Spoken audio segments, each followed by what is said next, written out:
ஒரு பள்ளியிலே ஒரு மகாவிஷ்ணு என்று ஒருவர் போய் உரை நடத்தி இருக்கிறார். அவன் என்ன கட்சிக்காரன் யாரு என்னெல்லாம் நம்மளுக்கு தெரியாது. அவன் என்னப்பா தப்பா பேசிட்டான்? ஒரு தப்பா பேசல. ஏதோ முன்னோர்கள் தன்னுடைய மறுபிறவி அதெல்லாம் பத்தி பேசியிருக்காரு.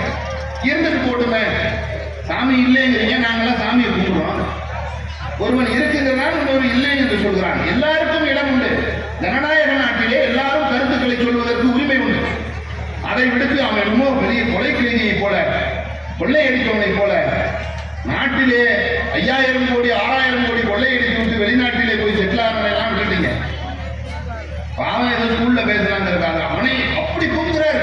அந்த பொய்யாமொழி, பொய்மொழியா, அன்பில் பொய்மொழி, அப்படி கூப்பிடுறாரு.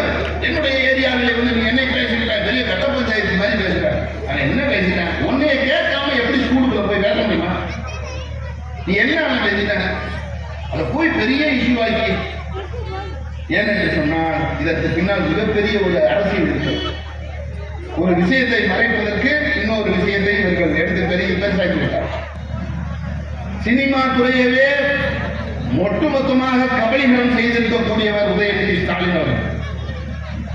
ரெட் ஜெயின் மூவிஸை கேட்காம எந்த படத்தை வெளியிட முடியாது. இன்னைக்கு விஜய் என்று ஒருவர் அரசியலுக்கு வருகிறார் என்றால் அதற்கு காரணமே இந்த திமுகவினுடைய ரெட் ஜெயின் மூவிஸ் தான். ஏனென்று சொன்னால் அவ்வளவு அக்கிரமங்களை செய்திருக்கிறார். மதுபானத்தையே ஆலைகளை நடத்தக்கூடியவர்கள் ஜெகத் ரட்சகனும் அண்ணன் டி.ஆர். பாலு அவர்களை முதலில் மூட சொல்லுங்கள். அவர்களை மூடிவிட்டாலே தமிழகத்திலே மதுவே இருக்காது. ஏன்? கொரோனா காலத்தில் யாராவது மது குடித்தீர்களா? கொரோனா காலத்தில் யாராவது 3 மாசம் எடப்பாடியார் மூடி போட்டாரா? யாராவது குடிச்சீங்களா?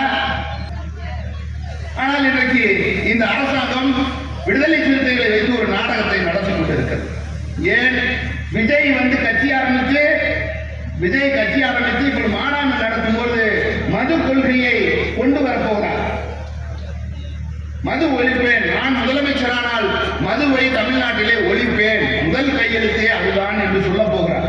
அதை உளவுத்துறை மூலமாக தெரிந்து கொண்டுதான் இந்த விடுதலை சிறுத்தை, இப்பொழுது விடுதலை சிறுத்தைகள் வாரியாக விடுதலை புலிகள், விடுதலை பூனைகள் என்றுதான் சொல்ல வேண்டும். அந்த பூனைகள் வழியாக இப்பொழுது இந்த நரித்தந்திரம் பிடித்த ஸ்டாலின் அவர்கள் இந்த வேலையை செய்து கொண்டிருக்கிறார். அதுவும் ஆட்சியில பங்கு வேண்டுமா? ஆட்சியிலே பங்கு என்று திமுகவிடம் போய் கேட்க முடியுமா? ஆட்சியிலே பங்கு வேண்டும் என்று திமுகவிடம் நீங்க எத்தனை மில்லியன் 4 எம்எல்ஏ எடுத்தீங்க. அடுத்த தடவை ஒரு 2 சீட்டு கூட தர மாட்டாங்க. அடுத்த தடவை 2 சீட்டு கூட தர மாட்டாங்க. செய்திகளை உடனுக்குடன் தெரிந்து கொள்ள உடனே சப்ஸ்கிரைப் பண்ணுங்க.